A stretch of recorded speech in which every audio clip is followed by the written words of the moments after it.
asalaamaaleykum wa rahmatullahi ñu dikk yéen ci naafileeg bis bi guddik fukkeel ga ak benn ku ca julli ñeenti rakkaxa bu ci nekk ginnaaw boo jàngee fatiha benn yoon nga teg ca inna ansalnaahu juróom-ñaari yoon xul yaa ayyuhal kaafiruuna juróom-ñaari yoon xul huwallaahu ahad juróom-ñaari yoon kon ñaari sëlmal lay doon bu sëlmalee mu wax laa xawla wala quwwata illaa billahil aliyyil azimi juróom-ñaar fukki yoon julli ci yonente bi sallallahu taala alayhi wa sallama juróom-ñaar fukki yoon ku ko def des na ko jéggal bàkkaaram yu njëkk ak yu mujj te laaya ju ci nekk des na ko ca bindal tuyaabay jaamu yàlla ak am at te dana mel ne ku goreel junniy jaam saraxe junniy dinaar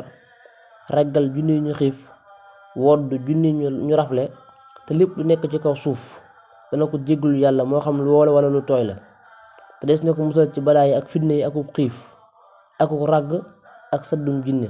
te des na ko musal ci mettitu dee te dana tabbi àjjana te deesu ko xisaab fondation Xidma Cheikh Mouhamadoul Fadil ñu la ñaan ko jàmm